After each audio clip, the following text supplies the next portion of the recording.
Hi children, how are you all? Hope you are all safe and happy. Today we move on to Geography Unit 2, Landforms. Why is life on Earth possible, children? Do any other planets have living beings? Yes, only Earth has living beings. You are right. So why and how is this possible? It is possible because Earth has water, air and land. Now we are going to see there are many landforms on the earth like plains, mountains, hills, rivers, peaks, ranges, islands, plateaus, deserts, etc. So we are going to see some major landforms. What are the reasons for the formation of different landforms? These are because of endogenic and exogenic forces, which are learnt already in the previous chapter. Next we move on to the landforms, the types. The landscape is continuously worn away by two processes, that is weathering and erosion. Throughout the long history of Earth, mountains like these have been slowly worn away.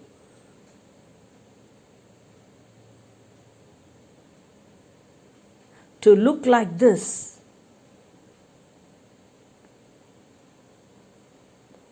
They aren't seen anywhere. The process that did this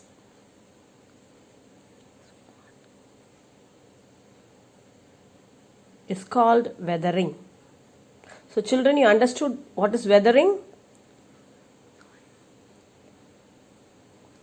Next one, we go to soil erosion, the erosion. What is erosion? The wearing away of landscape by different natural agents like wind, water, ice, they are carried away by all these forces. This is called erosion.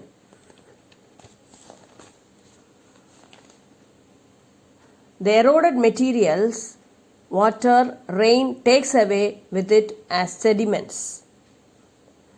So now children, do you know where do rivers originate? Rivers generally originate in a mountain or a hill. This is called the source of the river. The place where it joins a lake or a sea or an ocean is called as river mouth. When the running water in the river erodes the landscape, it creates a steep sided valley like the letter V, known as V-shaped valley. The river has three courses of its travel, that is the upper course, the middle course and the lower course. So during these formations, during these courses actually, they form different landforms, we can see. So during the upper course, they form V-shaped valleys, U-shaped valleys. Then in the middle course, they form meanders, oxbow lakes. Then to the lower course, they reach the sea. There they form the deltas. Children, is that clear? You can see the oxbow lake there. In detail, I will explain to you each one of these. Now we will discuss about what are meanders and how are they formed. See children, the river flowing. Can you see? Yes, slowly it changes its course. See, it is slowly changing its shape. It's curving. So these curves are called meanders. See how beautifully they are forming. Now let us see how a meander forms. The river flows usually through its path. The outside there are land and this bends increase slowly. The inside bend goes inside and fast flowing water changes its course and slow moving water changes its course and its shape. The area of deposition See the area of deposition, the slip of the slope, the area of erosion. See how the water slowly enters the land area. It takes a curve and slowly meanders are formed in this shape. The bend, outside bend increases. See how beautifully they are forming.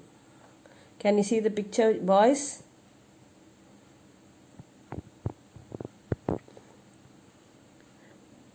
As the water flows fast, it increases. The shape changes a lot. And see, now they have formed the meanders. And from the meanders slowly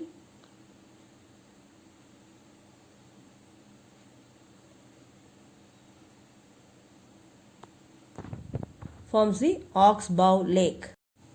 Now boys, see there the difference between a V-shaped valley and a U-shaped valley.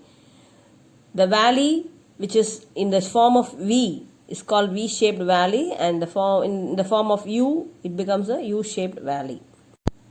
Next one, tributary and distributary. Tributary means a stream or a river that flows into and joins a main river. Distributary is a stream that flows away from the main stream.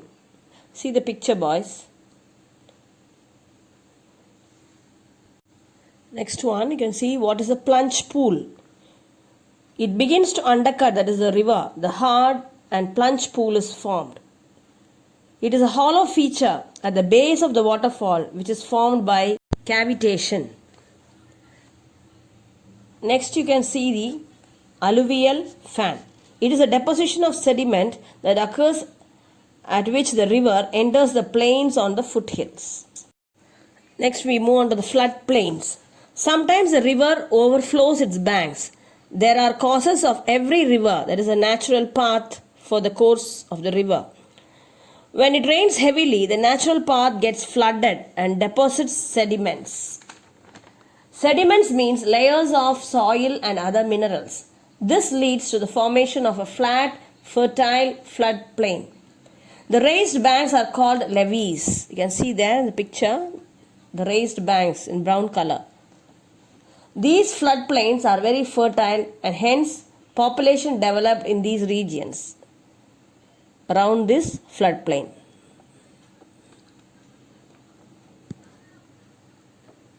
How is delta formed? As the river approaches the sea, its speed starts decreasing. The river begins to break up into a number of streams called distributaries. The speed becomes so slow that the river starts to deposit the minerals or sediments. Each distributary forms its own mouth, which means where it meets the sea or the ocean. The collection of sediments from all the mouths form the delta. Deltas are excellent productive lands, that is very fertile land. They have more minerals. Why? Because the river during its course from the mountains bring many minerals and deposit it here. So they are good fertile lands. Example, Kaveri Delta, Ganges Delta, Mississippi Delta. All these are the famous deltas around the world. If you watch it very closely, you can see that the deltas are crow feet shaped. That is, it looks like the feet of the crow or any bird. Next we move on to the waterfalls. It is actually taking place this forms in the source of the river, that is the starting of the river, the upper course. Here we see the falling of the river water over a vertical step in the river bed, and it is called as waterfall. It is formed when the soft rocks are removed by erosion. So we can see the examples here. There is the Kutralam Falls in Tamil Nadu. The highest waterfall is Angel Falls of Venezuela in South America. The other waterfalls are Niagara Falls between Canada and USA, and Victoria Falls in the borders of Zambia and Zimbabwe in Africa. So children, in the next session, we will see about the other landforms. Hope you enjoyed this session. Thanks for watching. You enjoyed the class.